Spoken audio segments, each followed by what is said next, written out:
Hello my lovely student, कैसे हो आप सभी। तो आज हम सॉल्व करेंगे प्रश्नावली 1.1 का जो क्वेश्चन नंबर है तीसरा। जो क्वेश्चन तीसरा है बहुत ही सिंपल क्वेश्चन है, आपको एक ही बार में समझ में आ जाएगा। तो देखिए क्वेश्चन यह है कि जांच कीजिए कि क्या समुच्चय 1 2 3 4 5 6 इस समुच्चय के अवयव दिए हुए हैं में आर जो हमारा रिलेशन है, संबंध है, वो ऐसा है कि ए यदि बी से संबंध बनाता है तो जो बी होगा वो इज इक्वल टू होगा A+1 के। ठीक है, ये हमारा हो गया रिलेशन यानी कि संबंध जो हम चैप्टर में पढ़ रहे हैं। द्वारा परिभाषित संबंध आर स्वतुल्य, सममित या संक्रामक है। मतलब जो हमें आर दिया गया है उसे जांच करना है कि ये भाई स्वतुल्य है कि सम्मित है कि संक्रामक है। तो हम उसे जांच करेंगे अच्छी तरीके से। तो चलिए करते हैं। सबसे पहले हम लिखेंगे हमें दिया क्या गया है। तो हमें सबसे पहले यदि हम क्वेश्चन ध्यान से पढ़ेंगे तो हमें प्राप्त होगा समुच्चय। समुच्चय कौन सा समुच्चय है, इसमें अवयव कुछ हैं। अवयव कौन कौन से हैं, एक हैं, दो, तीन, चार, पाँच, छः।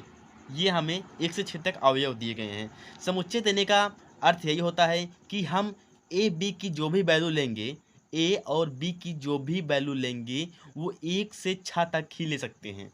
ना तो 7 ले सकते हैं, ना तो 8 ले सकते हैं, ना तो माइनस में ले सकते हैं, ना 0 ले सकते हैं। सिर्फ 1 2 3 4 5 6। ठीक है। उसके बाद दूसरी चीज़ क्या है, दूसरी चीज़ हमें दिए गई हैं रिलेशन यानी कि हमें संबंध दिया गया है कि यदि ए जो है वो बी से संबंध बनाता है तो जो बी होगा वो होगा किसके बराबर, A+1 के। ठीक है, तो हम चलिए बनाते हैं संबंध जल्दी से। तो देखिए हमें क्या बनाना है, ए और बी के संबंध बनाना है। तो हम दो गोला खींच लेते हैं। एक गोला ये हो गया, एक गोला ये हो गया। इन्हीं के बीच संबंध बनाएंगे। इसे हम मान लेते हैं यक्स है और इसे मान लेते हैं वाई है, क्योंकि यदि आप चित्र से समझेंगे आपको जल्दी समझ में आएगा। ऐसे आप लैंग्वेज में समझेंगे थोड़ा टाइम लगेगा। ठीक है, तो देखिए सबसे पहले क्या करेंगे, सबसे पहले हम वैल्यू निकालेंगे ए और बी की वैल्यू। तो यदि हम ए इज इक्वल टू 1 रखते हैं, ठीक है 1 रखते हैं, हम ए इज इक्वल टू 0 क्यों नहीं रख रहे हैं, क्योंकि हमारे समुच्चय में 0 दिया ही नहीं गया है, तो इसलिए हम ए इज इक्वल टू 1 रख रहे हैं। Okay, A is equal to 1 रखेंगे तो बी बराबर क्या आएगा, बी बराबर होता है A+1। ये तुम्हारा फार्मूला हो गया, ये दिया गया है आपके इसमें क्वेश्चन में।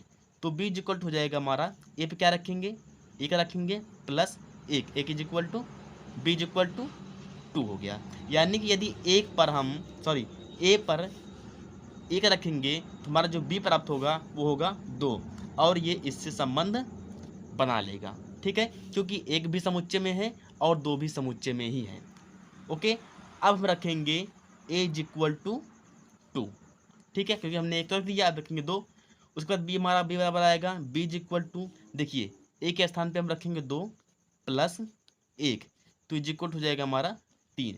यानी कि यदि ए पे हम 2 रखेंगे तो बी पे हमें प्राप्त होगा 3। ये इस संबंध बन गया।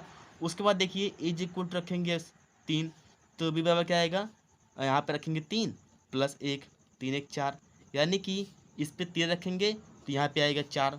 ओके, अब रखेंगे ए इज इक्वल टू 4, तो बी बराबर आएगा क्या, 4 + 1 इज इक्वल टू 5, यानी यहाँ पे 4 रखेंगे तो यहाँ पे आएगा 5। इसी प्रकार सभी का निकालना है। ठीक है, तो यहाँ पे अगर रखेंगे ए इज इक्वल टू 5, तो बी बराबर आएगा 5 + 1 इज इक्वल टू 6, यानी कि ए पे 5 रखेंगे तो वाई पे आएगा कितना, 6 आएगा। यदि ए इज इक्वल टू हम 6 रखेंगे तो बी बराबर हमारा आएगा 6 + 1 इज इक्वल टू कितना आएगा, 7। तो ध्यान दीजिए मैंने क्वेश्चन को स्टार्ट करने से ही बता दिया था कि हम ए और बी की वैल्यू वही लेंगे जो हमारे समुच्चय में हो।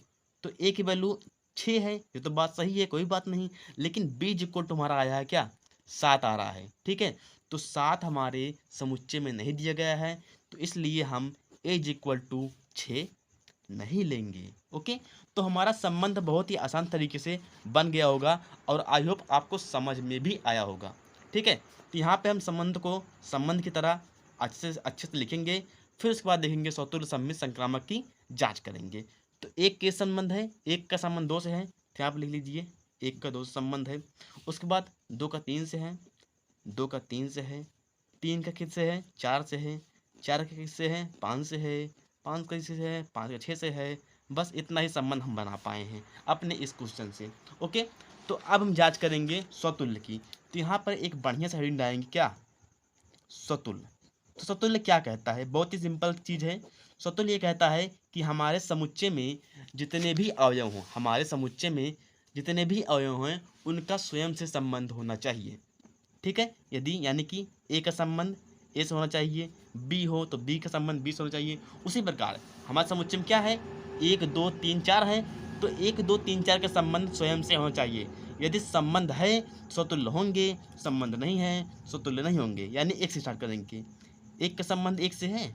आप अपने रिलेशन में देखिए, इसमें कहीं एक का संबंध एक से दिख रहा है, नहीं दिख रहा ना जी, बिल्कुल नहीं दिख रहा। इसका मतलब ये हमारे स्वतुल्य में, सॉरी, रिलेशन में नहीं है। और ETC इसी प्रकार न तो 2 का संबंध है न 3 का संबंध है, मतलब किसी का संबंध इसमें नहीं है। तो इसलिए हमारा जो R होगा वो स्वतुल्य बिल्कुल भी नहीं होगा। ठीक है, अब हम जांच करेंगे किसकी, हमारे स्वतुल्य के बाद किसका नंबर आएगा, सममित की। वो भी बहुत सिंपल ही है। वो क्या कहता है कि यदि ए है बी से संबंध रखता है तब इसका जस्ट अपोजिट यानी कि बी को भी ए से संबंध रखना पड़ेगा। यदि ऐसा कंडीशन ऐसा होता है तो हमारा सममित संबंध होगा, यदि ऐसा नहीं होता है सममित संबंध नहीं होगा। चलिए देखते हैं अपने संबंध में। इसमें देखिए, एक का संबंध 2 से है, एक का संबंध 2 से है, तो अच्छी बात है, एक का संबंध 2 से है। लेकिन और क्या कह रहा है, इसका जस्ट अपोजिट यानी कि 2 का संबंध भी 1 से होना चाहिए। तो 2 का संबंध 1 से है, इसमें देखिए जल्दी से, नहीं दिख रहा ना, इसका मतलब ये भी नहीं है। अर्थात जो हमारा R है वो सममित भी नहीं है। तो अब हम जांच करेंगे आखिरी वाला, क्या, संक्रामक की जांच। यहाँ पर लिखेंगे संक्रामक ऋण डालेंगे। संक्रामक क्या कहता है उसे भी देख लीजिए। संक्रामक बहुत ही सिंपल है, ये कहता है कि ए का संबंध बी से है, ठीक है, और बी का संबंध किसी तीसरे यानी कि सी से है। तब क्या कहता है कि इसका पहला और इसका आखिरी यानी कि ए का संबंध सी से होना चाहिए। ये कहता है हमारा क्या, संक्रामक भाई कहते हैं। तो चलिए देखते हैं। तो यहाँ पे ले लेते हैं एक का संबंध एक का संबंध 2 से हमारे किसमें रिलेशन में दिया गया है, एक का संबंध 2 से है तो अच्छी बात है। उसके बाद एक का संबंध बी से है, बी का संबंध किसी तीसरे यानी कि 2 का संबंध किसी तीसरे से होना चाहिए। तो देखिए क्या, आप ध्यान से देखिए, 2 का संबंध किसी तीसरे से है, हाँ जी बिल्कुल है, 2 का संबंध 3 से है, बहुत अच्छी बात है, वेरी गुड। अब देखिए, अब क्या कहता है, इसका पहला और इसका आखिरी यानी कि इसका पहला और इसका आखिरी यानी कि एक का संबंध 3 से होना चाहिए।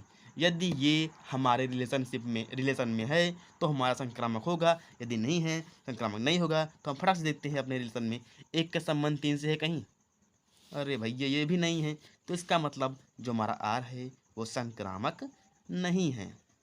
आई होप आपको जो हमने समझाया बहुत ही अच्छे तरीके से समझ में आया होगा और बहुत ही मज़ा भी आया होगा। तो यदि वीडियो पसंद आई होगी तो प्लीज़ इस वीडियो को लाइक कीजिएगा और अपने दोस्तों के साथ शेयर भी कीजिएगा। तो बस आज के लिए इतना ही, तब तक के लिए bye bye, take care and Jai Hind.